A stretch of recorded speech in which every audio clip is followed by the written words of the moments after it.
الله السميع العليم من الشيطان اللعين الرجيم. بسم الله الرحمن الرحيم. الحمد لله المعروف من غير رؤية، والخالق من غير ربية، الذي لم يزل قائما دائما، إذ لا سماء ذات أبراج، ولا ليل داج، ولا بحر ساج، ولا أرض ذات مهاد، ولا خلق ذو اعتماد. والصلاة والسلام والتحية والإكرام على نبي الرحمة وخازن المغفرة وقائد الخير والبركة ومنقذ العباد من الهلكة، سيدنا ومولانا أبي القاسم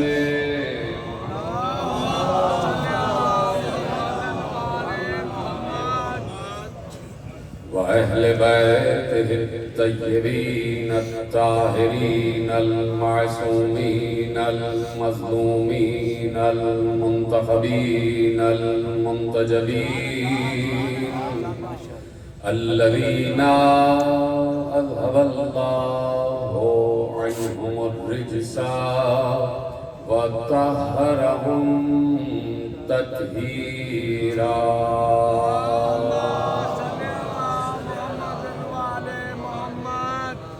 أما بعد، فقد قال الله سبحانه وتعالى في محكم كتابه المجيد وفرقانه الحميد وقوله الحق. بسم الله الرحمن الرحيم.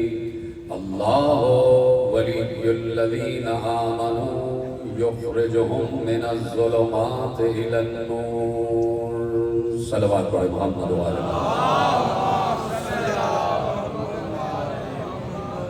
1447 ہجری کے عشر ماہ محرم الحرام کی مرکزی امام بارگاہ دھوبی گھاٹ فیصل آباد میں آج پہلی مجلس میں ہمارا شریک ہے. مجالس کا عنوان معارف ولایت اللہ، اور اسی عنوان پر انشاءاللہ ہم اور آپ باتیں کرتے رہیں گے.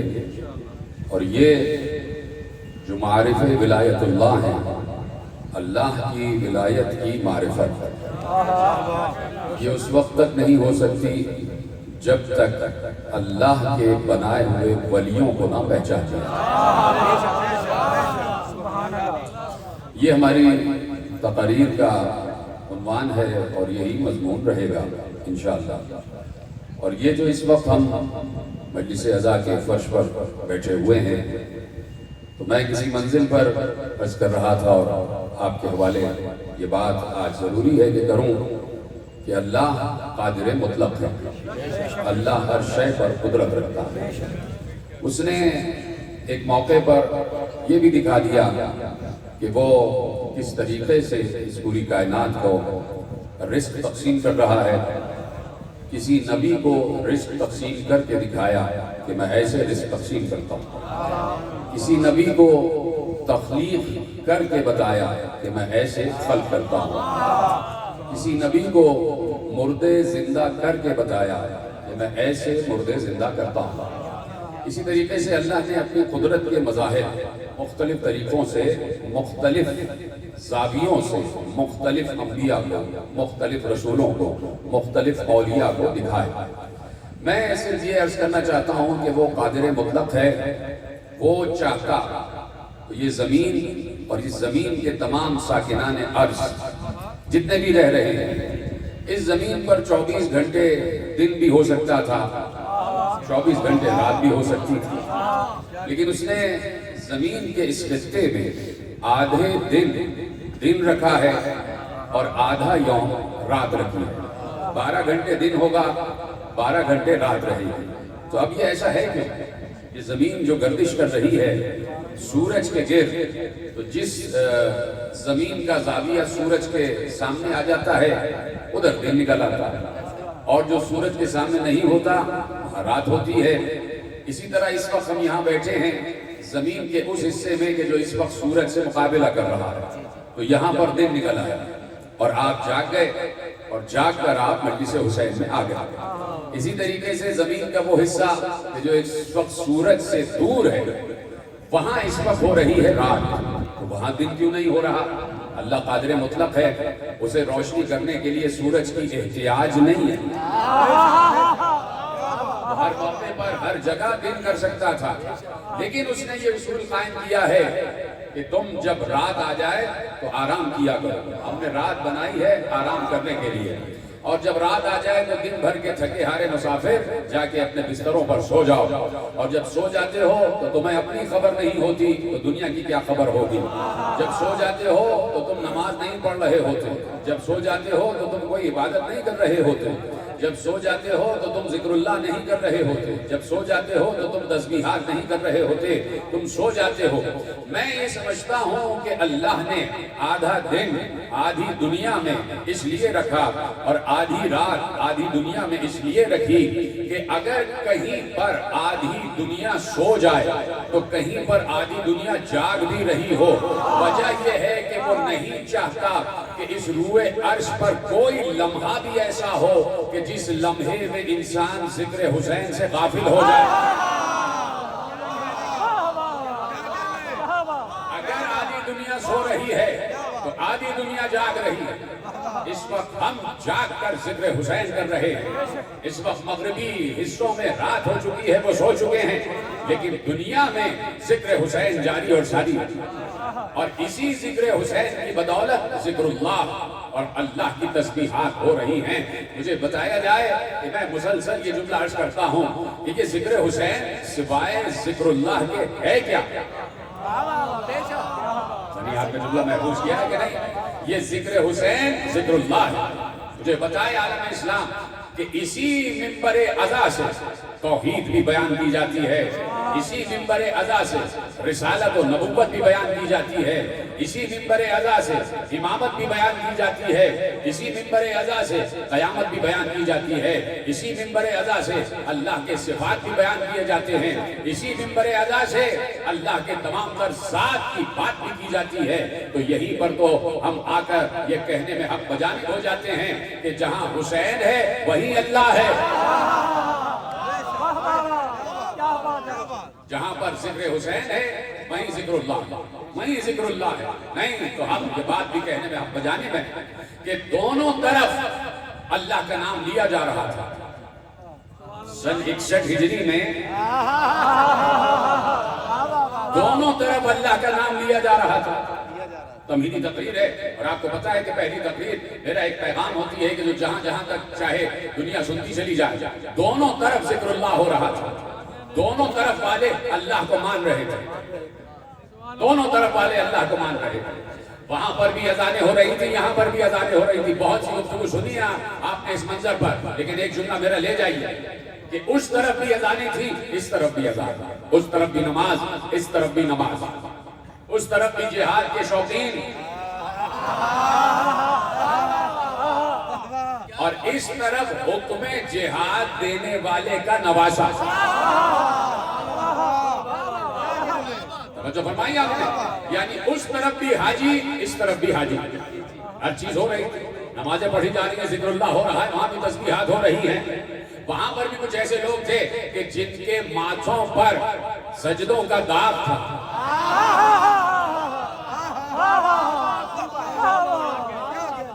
اور یہاں پر بھی کچھ پیشانیاں ایسی تھیں کہ جن کے ماتھوں پر سجدوں کا سورج چمک رہا تھا. کیا بات.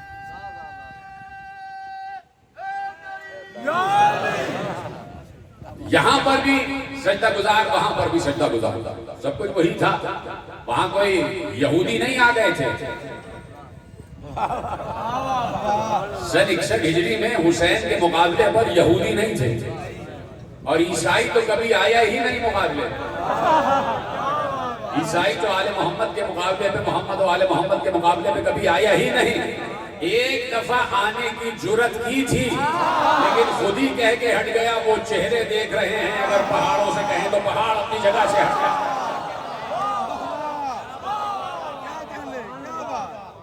یہودی ہمیشہ سے مسلمانوں کا مخالف رہا، رسول کا مخالف رہا. جا کے پڑھیے کہ جہاں لکھا ہوا ہے کہ رسول کی آمد سے پہلے ہی یہودی چونکہ اپنی کتابوں میں پڑھ چکے تھے نشانیاں پیغمبر آخر کی، تو اب رسول کی آمد سے پہلے ہی انہوں نے وہ انتظامات کیے ہوئے تھے کہ رسالت آج اس دنیا میں نہ آ سکے، اور اگر آ جائیں تو ہمیں معلوم ہو جائے، اور جب معلوم ہو جائے تو ہم ان کو شہید کر دیں، اس دنیا سے ہٹا دیں. اس لیے کہ جب وہ آنے والا آئے گا تو یہودیت کا نام و نشان مٹ جائے گا. یعنی یہودیت کو اصل خطرہ محمدیت سے ہے. آگے سمجھے اس بات کو، یہودیت کو اصل خطرہ محمدیت سے ہے، اسے کسی اور سے خطرہ نہیں ہے. اسے یزیدیت سے خطرہ نہیں ہے، اسے حسینیت سے خطرہ ہے. اسے یزیدیت سے خطرہ نہیں ہے، اسے حسینیت سے خطرہ ہے، اسے محمدیت سے خطرہ ہے. تو وہ ہمیشہ پیغمبر آخر کے مقابلے پر آیا. تو اب جو حسین کے مقابلے پر آئے وہ بھی یہودی نہیں تھے، وہ بھی عیسائی نہیں تھے، وہ کوئی بتوں کو نہیں پوج رہے تھے.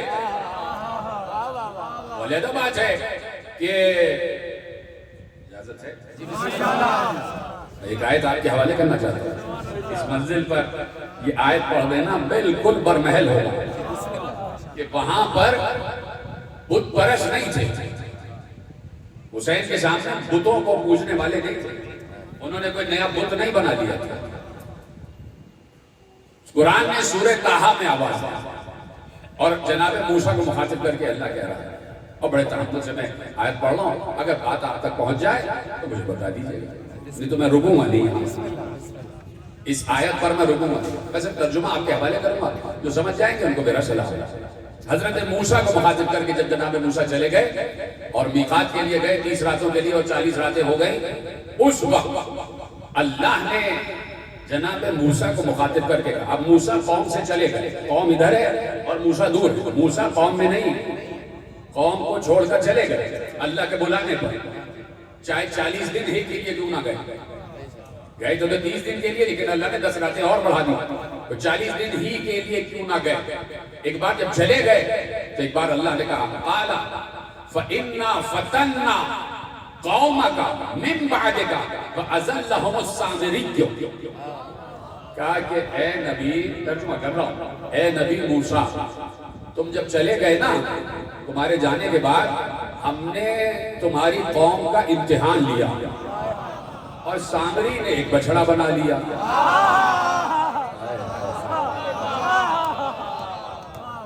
سامری نے بچڑا بنا لیا تو ہم نے اس کے ذریعے سے تمہاری قوم کا امتحان لیا کہ بچڑے کو مانو گے یا نبی کو مانو گے، یا نبی جسے چھوڑ جائے اسے مانو گے. اَزَلَّهُمُ السَّامِرِيُّ، اور سامری نے انہیں بہکا دیا، سامری نے انہیں راہ سے بھٹکا دیا. تو اب میں عرض یہ کر رہا ہوں کہ وہاں پر بھی کوئی بت پرست نہیں تھے. توجہ فرما رہے ہیں آپ. اور ادھر خود بانی اسلام کا نواسا. تو اب فرق کرنا پڑے گا، عالم اسلام کو فرق کرنا پڑے گا اور فرق تلاش کرنا پڑے گا کہ حق کدھر. چپ ہو گیا. دونوں طرف 61 ہجری میں نمازیں ہیں، روزے ہیں، حج ہیں، زکوٰۃ دینے والے ہیں، جہاد کرنے والے. تو اب دیکھنا پڑے گا کہ حق کس طرف ہے اور پھر یہ دیکھنا پڑے گا کہ علیہ السلام کون ہے اور علیہ اللعن کون ہے. ٹھیک ہے؟ تو اب دیکھنا پڑے گا کہ حق کس طرف ہے. تو اس میں کوئی دیکھنے کی گنجائش ہی نہیں ہے، اس میں کوئی ایسی بات ہی نہیں ہے کہ ہم تقاضا کریں کہ دیکھو اور تحقیق کرو. اس میں تو بات بالکل صاف ہے کہ حق ہمیشہ سے حسین کی طرف رہا ہے، اور جو حسین کے مقابلے میں آ جائے وہ باطل رہا ہے. آپ کہیں گے دلیل؟ میں کہوں گا دلیل ابھی تو دے چکا کہ اگر حسین حق پر نہ ہوتے تو کبھی بھی نبی مباہلے میں حسین کو اپنے سے آگے نہ لے جاتے. اتنے سلامت رہے اگر باتیں آپ تک پہنچ رہی ہیں. توجہ فرما رہے ہیں آپ؟ تمہیدی تقریر ہے، اور کل سے ہم اس موضوع کو کھولیں گے اور آپ کے حوالے کریں گے کہ اصل میں ولایت اللہ ہے کیا. توجہ ہے آپ کی؟ اور خدا آپ کو سلامت رکھے، شاد و آباد رکھے. سب کو یہاں سے وہاں تک جتنے بھی حضرات، جتنے بھی مومنین مومنات پوری دنیا میں ہیں، سب کو چادر زہرا کے سائے میں دیتا ہوں. سب کو حضرت ابوالفضل عباس کے علم کے سائے میں دیتا ہوں. پروردگار سب کو اپنی حفظ و امان میں رکھے، جان مال عزت آبرو اور ایمان کی حفاظت فرمائے. تو اب یہ ہے وہ حق کہ جہاں پر حسین بتا رہے ہیں کہ ہم حق پر ہیں.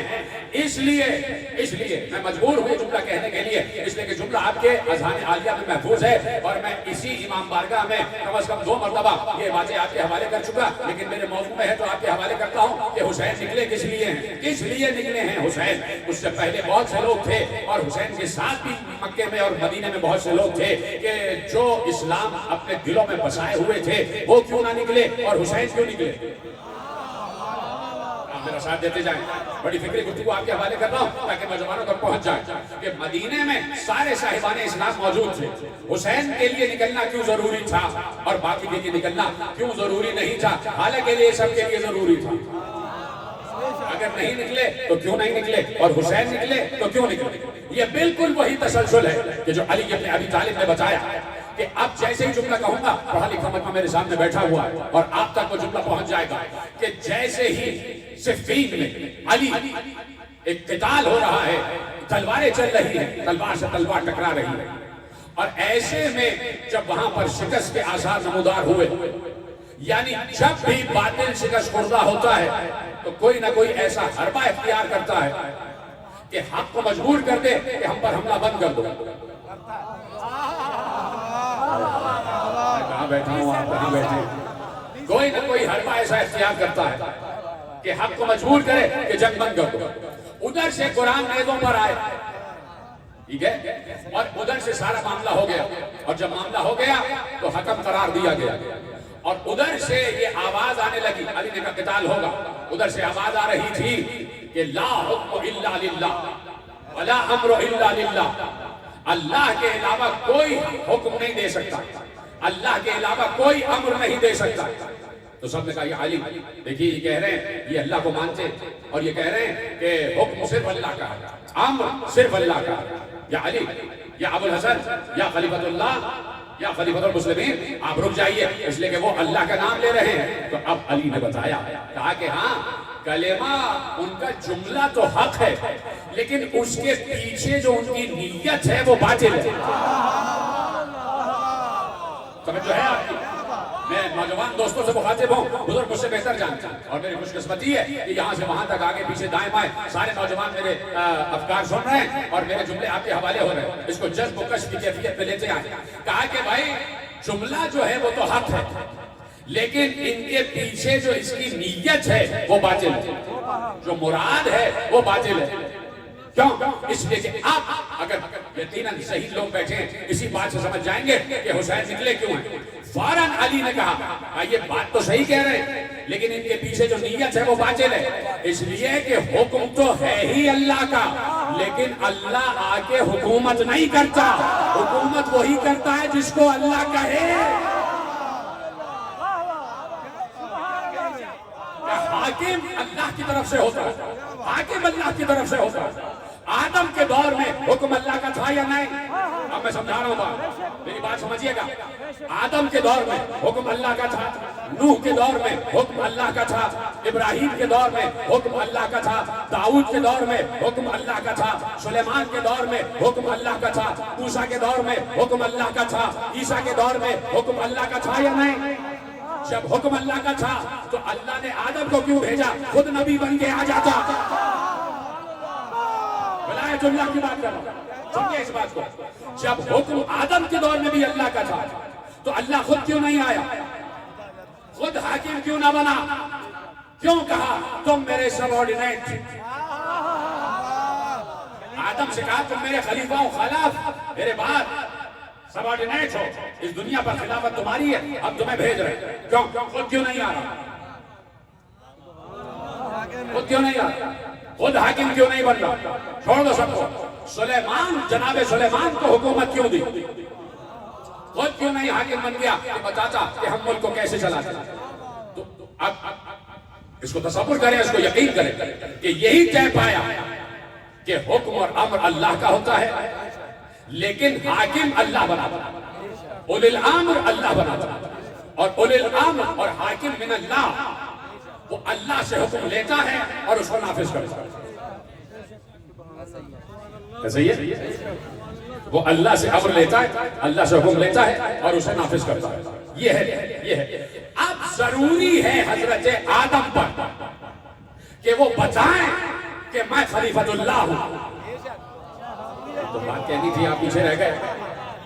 اب ضروری ہے حضرت نوح پر کہ وہ بتائیں کہ میں خلیفۃ اللہ ہوں، اللہ نے مجھے بھیجا ہے. اب واجب ہے حضرت ابراہیم پر کہ وہ نمرود کو بتائیں کہ میں ہوں اللہ کا نمائندہ. اب واجب ہے حضرت داؤد پر کہ وہ دنیا کو بتائیں کہ میں ہوں خلیفۃ اللہ. اب واجب ہے حضرت سلیمان پر کہ وہ امت کو بتائیں کہ میں ہوں اللہ کی طرف سے مقرر کردہ حاکم. اب واجب ہے حضرت موسیٰ پر کہ وہ دنیا کو بتائیں کہ میں ہوں اللہ کی طرف سے بھیجا ہوا نمائندہ. اب واجب ہے حضرت عیسیٰ پر کہ وہ دنیا کو بتائیں کہ میں ہی اللہ کی طرف سے بھیجا ہوا نمائندہ ہوں. اب واجب ہے مصطفیٰ پر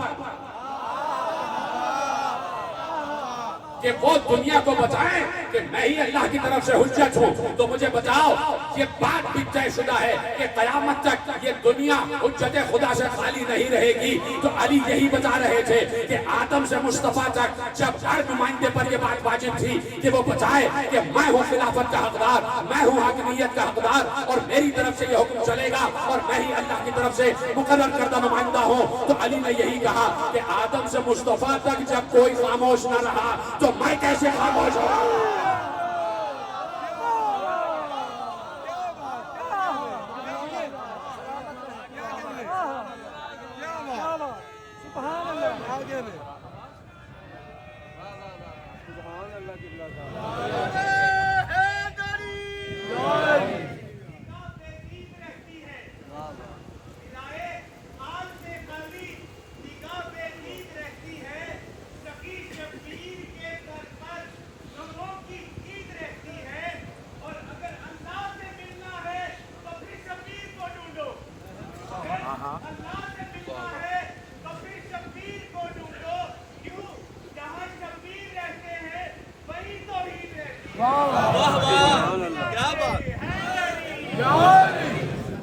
تو جو ہے تو علی بھی یہ کہہ رہے ہیں کہ مجھے یہ بتانا ہے کہ حاکمیت میری ہے، حاکمیت میری ہے، حکم اللہ کا ہے، حاکم میں.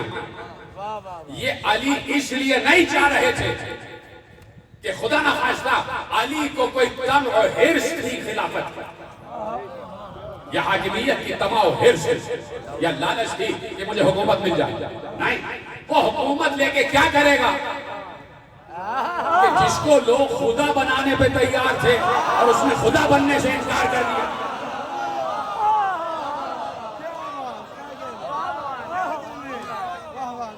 یہ جو علی کی طرف سے اقدام تھا، یہ جو علی کی طرف سے اقدام تھا، یہ اس لیے تاکہ حجت تمام ہو جائے. سمجھے اس بات کو؟ تاکہ حجت تمام ہو جائے. کل کو کوئی یہ نہ کہے کہ ہمیں اگر اللہ کا نمائندہ بتاتا تو ہم اس کے ساتھ ہو جاتے، ہمیں کوئی اللہ کا نمائندہ بتاتا تو ہم اس کے ساتھ ہو جاتے. تو اب اس لیے حسین نکلے.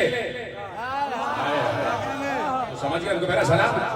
اس لیے حسین نکلے تاکہ بتائیں کہ حاکمیت ہماری ہے، اللہ نے ہمیں حاکم چنا، اللہ نے ہمیں اپنا نمائندہ چنا ہے، ہم اللہ کی طرف سے منصوص ہیں، ہم اللہ کی طرف سے مخصوص ہیں. اس لیے حسین نے اقدام کیا. اور جب پہنچے ہیں تو اب وہ مباہلے کا منظر سامنے ہے.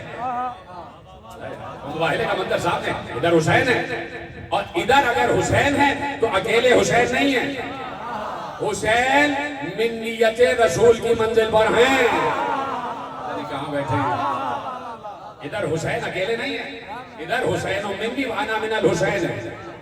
یعنی حسین اگر کہیں پر بھی آ جائے. کوئی ہے میرا ساتھ دینے والا؟ رحمت رہے آپ جیسے سن رہے صبح کے اس وقت. یعنی حسین و منی وانا من الحسین کی حدیث بتا رہی ہے کہ اگر حسین کہیں پر بھی آ جائیں تو حسین نہ سمجھنا محمد آ گئے. نیت کی منزل پر. تو ادھر تنہا حسین نہیں تھے، ادھر پورا لشکر مباہلہ تھا. یعنی حسین کی شکل میں محمد بھی تھے، علی بھی تھے، بنت رسول بھی تھی، حسن بھی تھے. اور میرے عزیزوں ادھر تو مسئلہ یہ ہوا کہ صرف 5. بھائی مباہلے میں صرف 5 تھے کہ جو سچے تھے. ادھر تو حسین چھانٹ کے 72 لے کے آ گئے.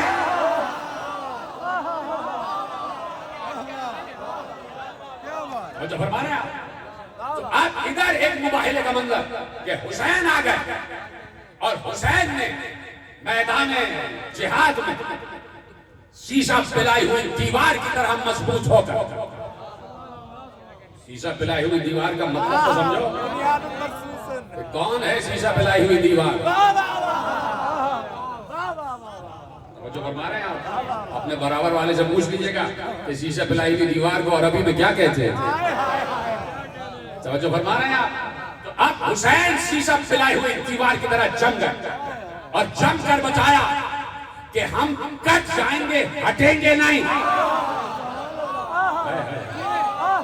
ہم کٹ جائیں گے، ہٹیں گے نہیں، ہم ہٹیں گے نہیں. اور اس لیے حسین نے بتایا کہ جدھر ہم ہیں ادھر رحمت، جدھر ہم ہیں ادھر رحمت ہے اور جدھر ہم نہیں ہیں ادھر زحمت. جدھر ہم نہیں ہیں ادھر زحمت. چپ ہو گئے آپ اور اپنے مقررہ وقت میں مجھے گفتگو کامل کرنا. جدھر ہم نہیں ہیں ادھر زحمت ہی زحمت ہے. توجہ ہے نا؟ یہ رحمت کا لفظ آیا کہاں سے؟ یہ کیا بندوں کا بنایا ہوا؟ درود بھیجتے ہیں نا آپ، اس درود کے مطلب میں کیا لکھا جاتا ہے؟ اللہم صلی علی محمد و آل محمد. پروردگار درود بھیج محمد و آل محمد پر. تو درود کا لفظ آ گیا. تو درود کا مطلب کیا ہے؟ کہ درود کا مطلب یہ ہے رحمت بھیج. یعنی آل محمد و آل محمد کی، محمد و آل محمد کی رحمت میں مزید اضافہ کر. یعنی وہ ہیں تو رحمت لیکن اور بھی بڑھا دے، اور بھی بڑی رحمت کر دے. اسی لیے مسلسل قرآن کہہ رہا ہے وَمَا أَرْسَلْنَاكَ إِلَّا رَحْمَةً لِّلْعَالَمِينَ. ہم نے آپ کو صرف اور صرف رحمت بنا کر بھیجا. اے نبی ہم نے آپ کو پاکستان کے لیے صرف نہیں، ہم نے آپ کو مکہ مدینے کے لیے صرف نہیں، ہم نے آپ کو حجاز و یمن کے لیے صرف نہیں، ہم نے آپ کو وہاں تک رحمت بنا کر بھیجا جہاں جہاں تک ہم رب ہیں. یہ ہے فیصلہ باد، اس پر مجھے فخر ہے. وہاں تک رحمت بنا کر بھیجا کہ جہاں جہاں تک ہم رب ہیں ہم نے وہاں تک آپ کو رحمت بنا کر بھیجا. وہاں تک یہ اللہ جو ہے نا پروردگار کا بنا اس وقت ہمیں دیکھ رہا ہے. اور جو اس وقت ویڈیو کے ذریعے ہمیں دیکھ رہے ہیں انہیں بھی اللہ دیکھ رہا ہے. اور جو آل محمد پر یقین نہیں رکھتے اللہ انہیں دیکھے گا.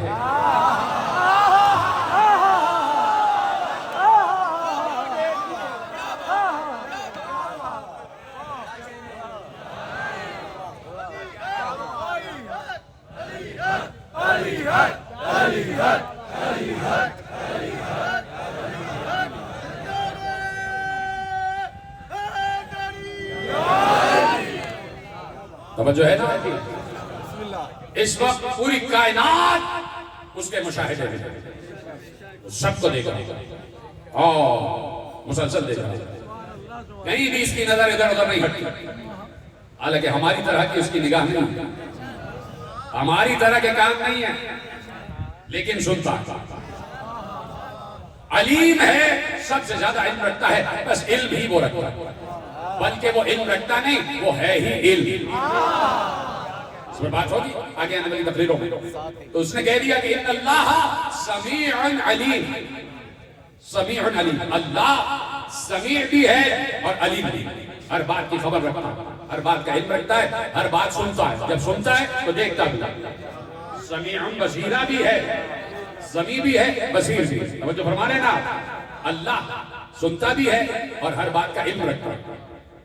ایک آیت میں اللہ نے، جہاں کی میں نے آیت پڑھی ہے، تو اگر آپ کی اجازت ہو تو آیت پوری پڑھ لوں، اگر اجازت ہو، جہاں سے میں نے یہ ٹکڑا لیا ہے، ان اللہ سمیع علیم، اللہ سمیع بھی ہے اور علیم بھی۔ سورہ بقرہ کی آیت میں آپ کے حوالے کر دیتا ہوں۔ اللہ نے کہا کتب علیکم، جو لفظ ہے نا کتب علیکم، یہ کئی مقامات پر آیا ہے۔ جب آ جائے کتب علیکم، اس کا مطلب ہے ہم نے واجب قرار دیا۔ کتب علیکم الصیام، ہم نے تم پر روزوں کو واجب قرار دیا۔ ابھی آیت پوری نہیں پڑھ رہا، پہلے تو پورا مطلب دائیں بائیں آگے پیچھے۔ مجھے اس بات کی گارنٹی دے کہ جب یہ لفظ آ جائے کہ ہم نے تم پر واجب قرار دیا، تو اس حکم میں نبی بھی شامل ہے یا نہیں؟ بھائی روزہ نبی پر واجب ہے، سب سے پہلے نبی پر واجب ہے، سب سے پہلے نبی پر واجب ہے۔ اگر حکم نماز آیا ہے تو سب سے پہلے نماز نبی پڑھے گا، یعنی جو حکم امت کے لیے مستحب ہوتا ہے نبی کے لیے واجب ہوتا ہے، اور جو حکم امت کے لیے واجب ہوتا ہے نبی کے لیے واجب الاوجب، سب سے بڑا واجب ہوتا ہے۔ تو جب لفظ آ گیا کتب علیکم، ہم نے لکھ دیا، واجب قرار دے دیا، تو اس کا مطلب ہے نبی بھی اس میں شامل ہے اور سب سے پہلے نبی پر واجب قرار دیا۔ کیا واجب قرار دیا؟ کتب علیکم اذا حضر الیکم الموت ان ترک خیرا الوصیہ للوالدین والاقربین بالمعروف حقا علی المتقین۔ اجازت سے کہ ترجمہ کروں؟ یہ محنت کی ہے میں نے پہلے آپ نے اقرار کیا ہے کہ نبی پر ہر حکم پر عمل کرنا واجب ہے۔ اگر ذہین ہیں اشارہ سمجھیں گے تو میں ترجمہ کروں، اگر ذہانت ہے، فراست ہے اور ترجمہ صرف اشارے سے سمجھ جائیں گے تو ترجمہ کرتا ہوں اپنے نوجوان دوستوں کے ساتھ۔ اللہ نے کہا اے نبی ہم نے آپ پر واجب قرار دے دیا، پوری امت سے کہا ہم نے سب پر واجب قرار دے دیا کہ جس کی موت کا وقت آ جائے وہ اپنے ورثے کے بارے میں وصیت کر کے جائے، اپنے والدین کے لیے، اپنے اقربا کے لیے۔ یہ سلامت رہے آپ،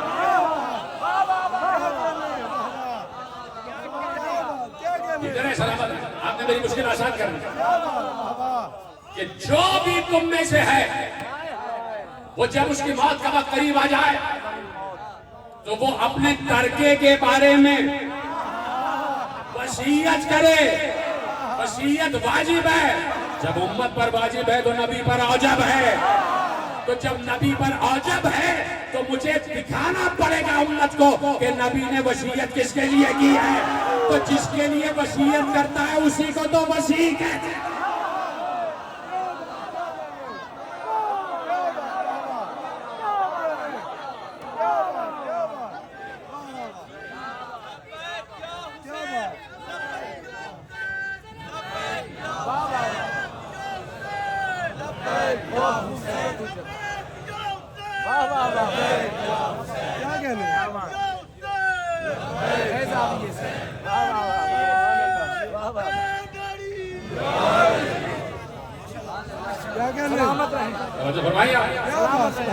اس کی اگلی آیت اس سے بھی زیادہ حساس، اس سے بھی زیادہ حساس۔ ابھی تو کہہ دیا نا کہ ہم نے واجب قرار دیا ہے کہ اپنے ترکے کے بارے میں وصیت کر کے جاؤ، اس کے لیے امت کے لیے نہیں، اپنے والدین کے لیے اور اپنے اقربا کے لیے، اقربین،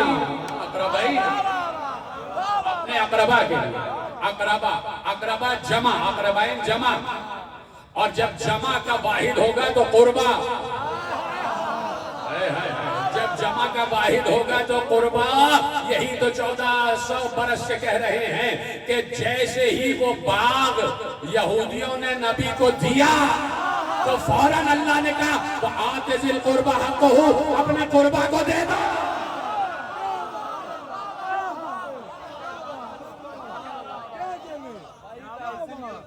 توجہ فرمایا، توجہ فرمائی نا آپ نے. اب اس کے بعد کیا ہے وَمَنْ بَدَّلَهُ، واہ واہ، وَمَنْ بَدَّلَهُ، اور جس نے اس حکم کو بدلا من بعد ما سمعه، جبکہ وہ اس کو سن چکا ہو. فَإِنَّمَا اسْمُهُ عَلَى الَّذِينَ يُبَدِّلُونَهُ، ہاں پھر اس حکم کی تبدیلی کا گناہ اسی کی گردن پر آئے گا جس نے حکم بدلا. اب اللہ کہتا ہے ان اللہ سمیع علیم. آپ سمجھے، کہا پہ اللہ نے کہا ہے میں سنتا بھی ہوں اور سب مجھے علم ہے کہ کون کیا کر رہا ہے، کون کیا کر رہا ہے. توجہ فرما رہے ہیں. تو اللہ سمیع بھی ہے اور اللہ بصیر بھی اور اللہ علیم بھی. اور جب علیم کی بات آئی تو اللہ کہتا ہے بِكُلِّ شَيْءٍ عَلِيمٍ. اللہ ہر شے کا علم رکھتا ہے، ہر شے کا علم رکھتا ہے. جو تم چھوڑ رہے ہو اس کا بھی علم، جو تم لے کے جا رہے ہو اس کا بھی علم، جو تمہارے پاس ہے اس کا بھی علم. ہر علم اللہ کے پاس ہے. تو اللہ کہتا ہے کہ دیکھو ہمارے تمام اوامر، ہمارے تمام احکامات پر عمل کرتے جاؤ. تمہیں پھر عزت تلاش کرنے کی ضرورت نہیں ہے، عزت تمہیں ڈھونڈتی بھی آ جائے. ظہیر لمحہ بیٹھا ہے، میں نے تو جملہ اتنا بڑا کہہ دیا ہے، کاش کہ ہم اور آپ بھی اندر جو دل میں اور جو ذہنوں میں بعض چیزیں جاگ رہی ہوتی ہیں وہ اگر پڑھ لیتے تو آپ اس وقت سرشار ہو جاتے کہ میں کہاں پر ہوں. لیکن کچھ چیزیں اشاروں میں ہی بیان کی جاتی ہیں، اشاروں ہی میں بیان کی جاتی ہے، تو اشارے ہی سمجھا کریں. توجہ فرمائیے آپ.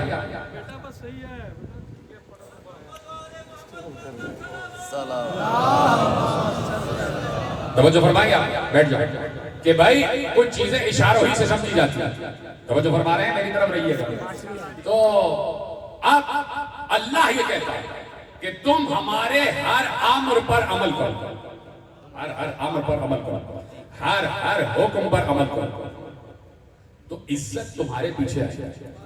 تمہیں عزت تلاش کرنے کی ضرورت ہے. ادھر جاؤ ادھر جاؤ، عزت کیسے ملے گی کیسے ملے گی. قارون بن جاتے، قارون بن جاتے عزت ملے گی. اچھا نہیں بھائی مل رہی، دولت جمع کرتے ہیں عزت نہیں مل رہی، مال جمع کرتے ہیں عزت نہیں مل رہی. یعنی انسان نیچے جاؤ، ہٹاؤ نیچے جاؤ.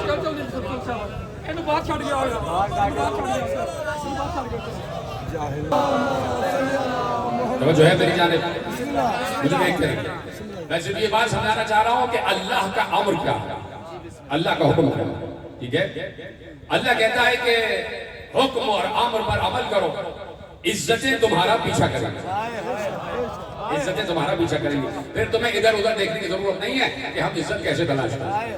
ہم حکومت لے لیں ہمیں عزت مل جائے گی، ہم دولت لے لیں ہمیں عزت مل جائے گی، ہم گاڑیاں خرید لیں ہمیں عزت مل جائے گی، ہم بنگلے لے لیں ہمیں عزت مل جائے گی، درہم و دینار جمع کریں ہمیں عزت مل جائے گی، کرپشن کریں ہمیں عزت مل جائے گی، عہدہ لے لیں عزت مل جائے گی، منصب لے لیں عزت مل جائے گی، لوگوں کو ذلیل کریں عزت مل جائے گی. کہا نہیں، ایسا نہیں ہے.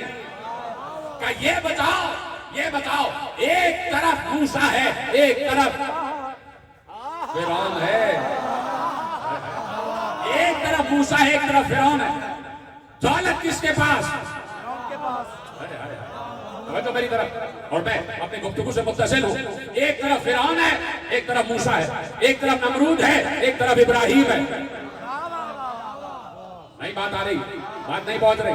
چلو شروع سے چلتے ہیں. ایک طرف آدم ہے ایک طرف شیطان ہے. ایک طرف آدم ہے ایک طرف شیطان ہے. ایک طرف نوح ہے ایک طرف نوح کی بیویاں. ایک طرف ابراہیم ایک طرف نمرود. ایک طرف موسیٰ، ایک طرف فرعون، ایک طرف عیسیٰ، ایک طرف بنی اسرائیل. ابھی تو بات میں نے کہی نہیں. ایک طرف آدم، ایک طرف فرعون، ایک طرف شیطان. شیطان کے پاس بڑی پاور ہے، بڑی پاور ہے. ہر جگہ جا کے بہکاتا ہے، سامنے نہیں آتا، غیب میں رہ کر بہکا رہا. تو غیب میں رہ کر بہکانے والے کے پاس اتنی پاور ہے تو غیب میں رہ کر راہ بتانے والے کے پاس بھی پاور ہے.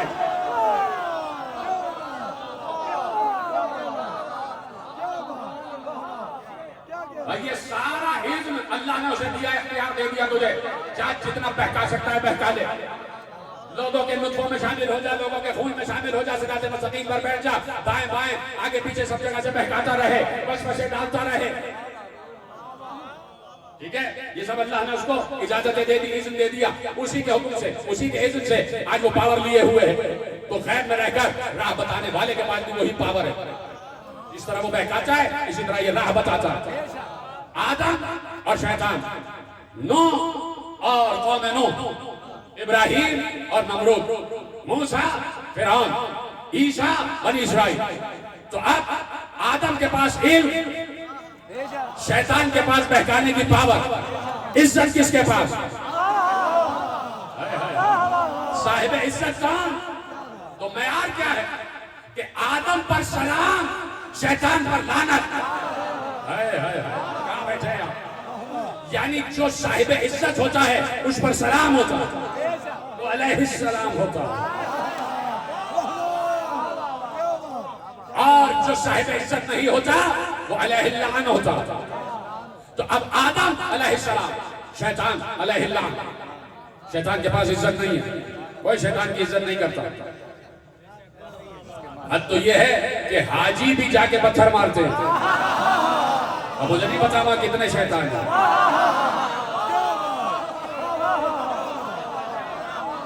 اور جو ہے تو حاجی بھی پتھر مارتے ہیں. یعنی حاجی جن کے سارے گناہ معاف ہو چکے ہوتے وہ بھی شیطان کو ذلیل سمجھتے. تو جب حاجی کسی کو ذلیل سمجھے تو وہ صاحب ذلت ہی ہوگا نا.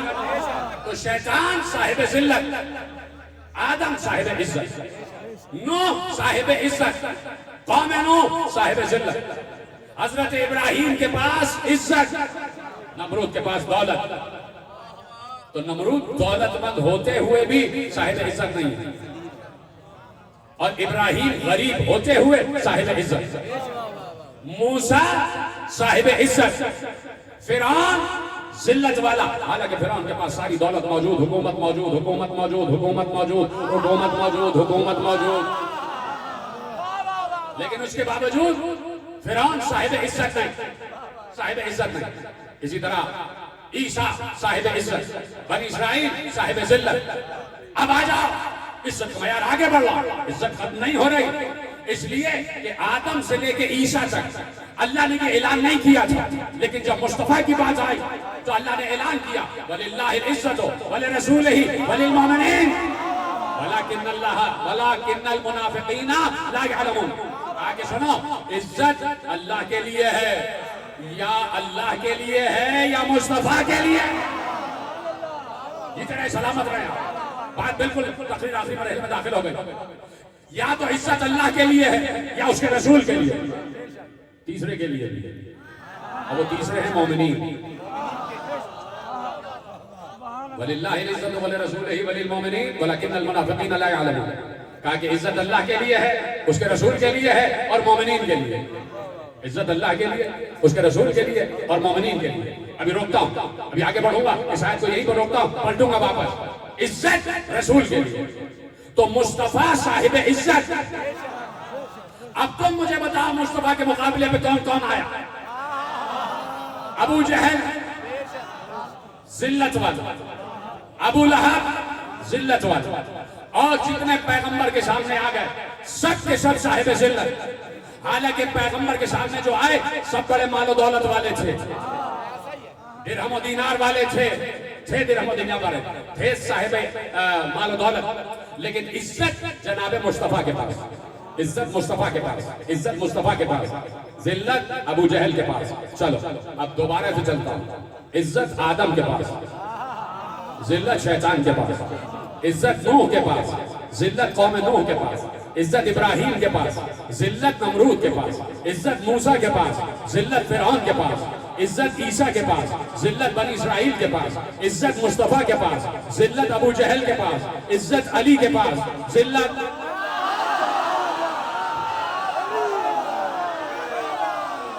عزت حسین کے پاس، ذلت یزید کے پاس.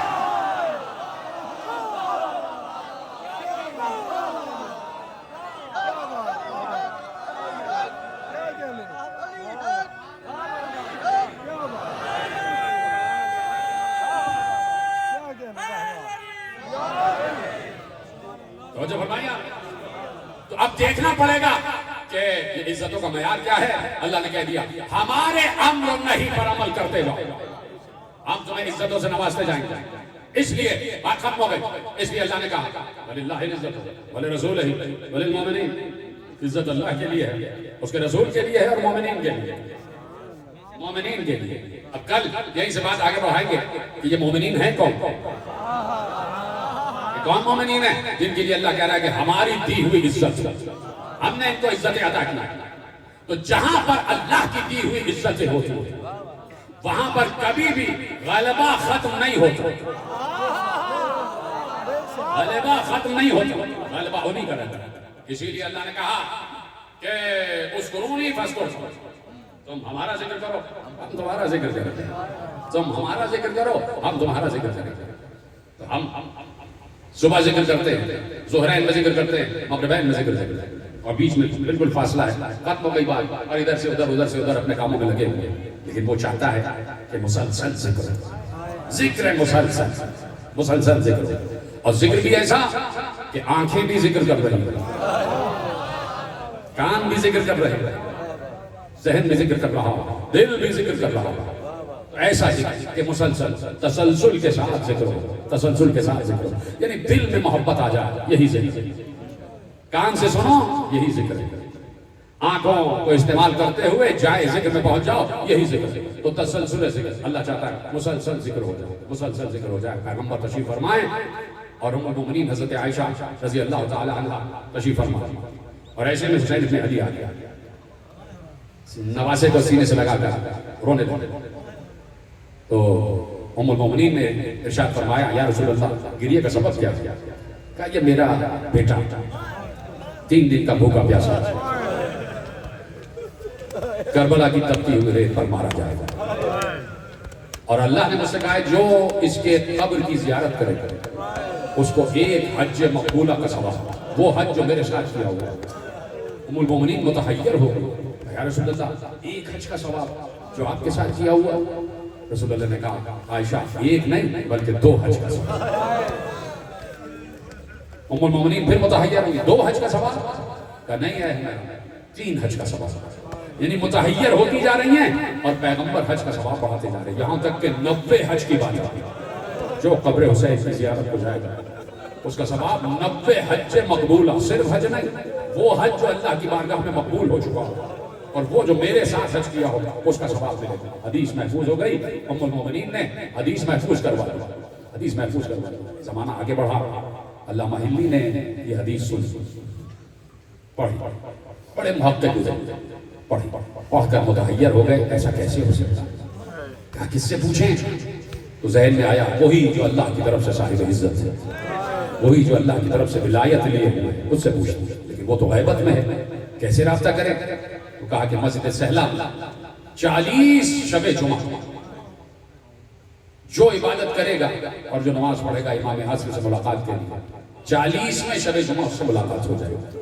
40 شبائے جمعہ علامہ حلی نے مسجد سہلا نمازیں پڑھی، عبادتیں کی.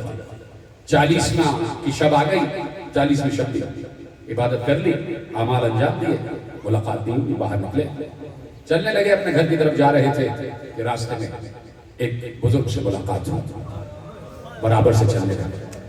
کہا کہ علامہ حلی کچھ پریشان نظر رہا.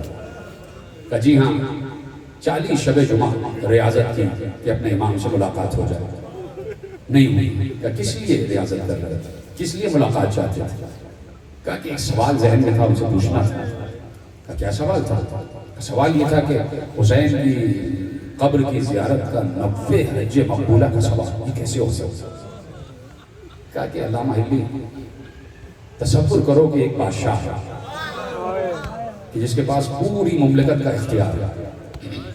وہ چلا اپنی فوج کے ساتھ شکار کرتا, جنگل میں آیا, ایک ہرن اسے نظر آیا, ہرن کے پیچھے شکار کے لیے چلا. ہرن تیز دوڑتا گیا, یہ بادشاہ بھی تیز دوڑتا گیا, لشکر اس کا پیچھے رہ گیا, بادشاہ بہت آگے نکل گیا, یہاں تک کہ بادشاہ تنہا رہ گیا. جب دیکھا تو ہرن کہیں غائب ہو چکا ہے. اب یہ چاروں طرف دیکھ رہا ہے, کہیں کوئی لشکری نظر نہیں آ رہا. اس کو پیاس آ گیا, بھوک لگی, اس نے تلاش کیا کہیں پانی مل جائے. تو دور ایک جھونپڑی نظر آئی. جھونپڑی قریب پہنچا تو ایک بڑھیا جھونپڑی میں بیٹھی ہوئی. اس نے بڑھیا سے کہا مجھے پیاس لگی ہے, پانی پلاؤ, بہت شدید پیاسا ہوں, میرا دم نکل گیا. بڑھیا نے کہا پانی تو نہیں ہے, میرے پاس ایک بکری ہے, اس بکری سے دودھ نکال کے تمہیں دیتی ہے. اس نے بکری سے دودھ نکالا, ایک جام شیر اس بادشاہ کو دیا. بادشاہ وہ جام شیر پی لیا. کہا مجھے بھوک لگ رہی ہے. کہا میرے پاس کچھ نہیں ہے, یہ ایک بکری ہے, تمہارے لیے ذبح کر دیتی ہوں. اس کا سارا مال و متاع ایک بکری تھی, اس نے وہ ذبح کی اور بادشاہ کو کھلا دیا. اس کی پوری دولت صرف ایک بکری تھی, اس نے وہ بادشاہ کو کھلا دی, اس بادشاہ پر قربان کر دیا. کہلی یہ بتاؤ کہ اب بادشاہ پر اس کے بدلے میں کیا واجب ہے؟ کہلی نے کہا بادشاہ پر واجب ہے کہ جیسے اس عورت نے اپنی کل کائنات بادشاہ کو دے دی, ویسے ہی بادشاہ بھی اپنی کل حکومت بڑھیا کو دے دی. یہی بات تو میں سمجھا رہا ہوں کہ حسین نے اپنی کل کائنات اللہ کی راہ میں لٹا دی, کل کائنات اللہ کی راہ میں لٹا دی. تو اب اللہ حسین کو بدلے میں جو دے وہ اس کا اختیار ہے, وہ اس کی عطا ہے. میرے عزیزو, یہ آنسو گریہ محض نہیں ہے. آگے پہلی محرم آ گئی, پہلا دن آ گیا, سال کا پہلا دن, اور اس لیے حسین ابن علی کے ذکر سے یہ دن شروع ہو رہا ہے, یہ سال شروع ہو رہا ہے کہ حسین نے سفر کیا ہے تو اللہ کے لیے کیا ہے. حسین نے سفر کیا ہے تو اللہ کے اوامر و نواہی کو آگے بڑھانے کے لیے کیا ہے. حسین نے اس بات کی پرواہ نہیں کی کہ اگر گھر لٹتا ہے تو لٹ جائے, لٹ جائے, جان جاتی ہے تو چلی جائے. یا اللہ تیرا نام رہ جائے, تیرا ذکر رہ جائے, تیرا تذکرہ رہ جائے. تو آج مجھے بتائیے کہ ہم ذکر حسین کے حوالے سے ذکر اللہ ہی تو کر رہے ہیں. میرا دل کہتا ہے جب ہم 1400 برس بعد یہاں بیٹھ کے ذکر اللہ کر رہے ہیں تو جب حسین ہوں گے, تو حسین جب چلے ہوں گے, بیٹھے ہوں گے, کہیں رکے ہوں گے, ہر وقت ذکر اللہ, ہر وقت اللہ کا ذکر. تو نکلے ہیں تو بس میرے عزیزوں صرف ہائے کہہ دینا ہے, ہائے کہتے رہنا, سینے پہ ہاتھ اگر ہو سکے تو مارتے رہنا. میں کوئی زبردستی رلانے کا عادی نہیں ہوں. میں تو یہ دیکھتا ہوں کس کے دل میں کربلا بسی ہوئی ہے, کس کے دل میں قبر حسین ہے, کس کے دل میں تربت حسین ہے. میں تو صرف یہ دیکھتا ہوں. ضروری نہیں ہے کہ آپ کو زبردستی رلایا جائے, آپ بنے ہی رونے کے لیے, آپ بنے ہی رونے کے لیے. زہرا نے صرف ایک ہی تو تمنا کی تھی کہ بابا میرے بیٹے کو روئے گا کون, میرے بیٹے پر گریہ کون کرے گا؟ تو کہہ دیا تھا اللہ ایک قوم کو خلق کرے گا جو قوم حسین پر اور ان کی آل پر گریہ کرے گی. وہی قوم گریہ کن یہاں بیٹھی ہے. اور آپ کو یہ بات سمجھ میں آ گئی کہ اگر دل میں حسین ہے تو اگر دل کے دروازے پر ایسے ایسے دستک دو گے تو کربلا کا دروازہ کھل جائے گا, شہر کربلا میں داخلہ مل جائے گا. بیٹھے بیٹھے ہی زیارت کر لو, یہاں بیٹھے ہو تو سمجھ جاؤ کربلا پہنچ گئے. اپنے ذہنوں کو کربلا کی طرف منتقل کرو میرے عزیزو. حسین 28 رجب کو کوئی خوشی خوشی نہیں نکلے ہیں, اس لیے کہ حسین کو مدینہ بڑا محبوب تھا. کیوں؟ اس لیے کہ حسین کے محبوب نانا وہاں رہتے تھے. حسین کے نانا کی قبر تھی, روز حسین آتے تھے, اپنے نانا کی قبر پر سلام کے لیے آتے تھے. نماز پڑھنے کے بعد نانا کی قبر پر سلام کرتے. تو یہ کیسے ہو سکتا ہے کہ آج 28 رجب کو رخصت ہو رہے ہیں تو نانا کو سلام نہ کریں؟ حسین چلے, نانا کو الوداع کہا. لکھا یہ ہے کہ اتنا روئے کہ غش آ گیا. حسین کی آنکھیں بند ہو گئیں, حسین غش کھا کر وہیں گر پڑے. خواب میں دیکھا رسول اللہ حسین کو لپٹائے ہوئے ہیں اور کہہ رہے ہیں حسین وعدہ نبھانے کا وقت آ گیا. حسین جس چیز کا وعدہ تھا اس کو نبھانے کا وقت آ گیا. حسین نے کہا نانا میں بھی انتظار میں ہوں اور مجھے وعدہ یاد ہے. آنکھ کھلی گھر آ گئے. جیسے ہی گھر آئے تو بہن نے کہا بھیا نانا کی قبر سے رخصت ہو لیے, اب ذرا اماں کی قبر کو آخری سلام, ماں کی قبر کو آخری سلام. زینب نے کہا, حسین نے کہا زینب ذرا رات ہو جائے, شب کے پردے میں تمہیں لے کر چلیں گے. حسین کو کتنا خیال ہے زینب کے پردے پہ, اتنا خیال ہے زینب کے پردے. جو اس جملے کو سمجھ گئے انہوں نے ہائے کیا ہے, انہوں نے ہائے کہا ہے. اتنا خیال ہے زینب کے پردے. چلے بہن کو لے کر چلے, بہنوں کو لے کر چلے, جوانان بنی ہاشم کے جھرمٹ میں چلے. اور آگے آگے عباس کہتے ہوئے جا رہے ہیں حجاب حجاب پردہ کرو, علی کی بیٹی آ رہی ہے, حسین کی بہن آ رہی ہے, میری آقا زادی آ رہی ہے.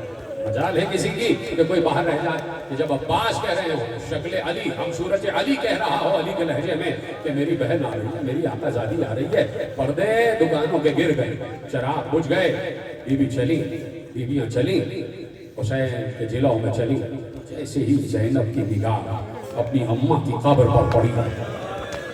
کسی بیٹی سے پوچھنا, خدا سب بیٹیوں کے سروں پر ماں کا سایہ سلامت رکھے, لیکن کسی کی ماں بچھڑ گئی ہو, چلی گئی ہو, اور وہ بیٹی جب ماں کی قبر پر پہنچتی ہے تو بیٹی اسے قبر نہیں سمجھتی, بیٹی سمجھتی ہے کہ ماں بیٹھی ہوئی ہے. زینب نے اپنے کو قبر زہرا پر گرایا, لپٹا لیا قبر کو, اور ایک بار رخسارہ قبر زہرا پر رکھ کر کہا اماں زینب کا آخری سلام, اماں زینب کا آخری سلام. اماں اب میں کل سے تمہاری قبر پر چراغ جلانے نہ آ سکوں گی, اس لیے کہ اماں تم نے مجھ سے 3 جمادی الثانی کو وعدہ لیا تھا کہ زینب مجھ سے وعدہ کرو جہاں حسین جائیں گے وہاں جاؤ گی.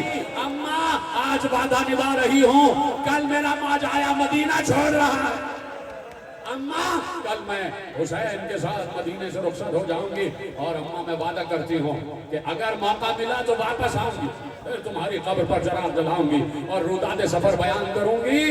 بس بی بی فضہ کہتی ہیں سن لینا جملہ, میں نے بھی سینے پہ ہاتھ رکھا, ذرا تم میں بھی زحمت ہوگی سینے پہ ہاتھ رکھ لو. ہاں میں چاہتا ہوں سب سینے پہ ہاتھ رکھے. ایک بار جیسے ہی فضہ کہتی ہے کہ جیسے ہی یہ بچے قبر زہرا سے اٹھے, الوداع کر کے مڑے, ابھی مڑے نہیں تھے کہ قبر زہرا لرز رہی تھی, آواز آئی اے میرے بچوں اپنے کو تنہا نہ سمجھنا, جہاں جہاں تم جاؤ گے یہ اجڑی ہوئی ماں, یہ اجڑی ہوئی ماں ساتھ جائے گی, یہ اجڑی ہوئی ماں پیچھے پیچھے جائے گی. بس آخری جملہ سن لینا میرے عزیزوں, تیاری ہو رہی ہے, تیاری ہو رہی ہے. 28 رجب آ گئی, کہا علی اکبر, عباس اور محمد, قاسم سامان سفر تیار کرو. سامان سفر تیار ہو گیا, اونٹ تیار ہو گئے, سامان بار ہو گیا, مشکیزیں بار ہو گئے, قناتیں بار ہو گئیں, سارا سامان سفر بار ہو گیا. اور ایک بار اب ناطے لائے گئے, اب ہماریاں لائی گئی. مجھے نہیں پتا رو گے یا چپ رہو گے, مجھے اس سے کوئی غرض نہیں ہے, اس لیے کہ میں کہتا ہوں کہ میں اپنے لیے مصائب پڑھ رہا ہوں اور کچھ ارواح یہاں آئی ہوئی ہیں ان کے لیے مصائب پڑھ رہا ہوں. بس ان تک یہ جملے پہنچ جائیں. اگر تم بھی شامل ہونا چاہو تو ہو جاؤ, اگر تمہاری آواز بھی ملائکہ کی آواز میں مل جائے تو تمہاری یہ خوش قسمتی ہوگی. ایک بار ہماریاں آنے لگی. ہاں ہماریوں پر پردے پڑے ہوئے تھے, کجاوے لگے ہوئے تھے, ہماریاں بسط شان آ کر بیٹھنے لگی. در دولت کا پردہ اٹھا. راوی کہتا میں نے دور سے دیکھا ایک بی بی برآمد ہوئی, در دولت کا پردہ اٹھا. ایک 18 برس کے کڑیل جوان نے اس بی بی کا شانہ پکڑا, ہماری میں بٹھایا. میں نے پوچھا یہ کون؟ کسی نے بتایا, کسی کنیز نے, یہ مادر علی اکبر ام لیلہ کی سواری. ایک 13 برس کا بچہ آگے بڑھا, ایک بی بی کا ہاتھ تھام کر ہماری میں بٹھایا. ہماری کا پردہ گرا. پوچھا یہ کون؟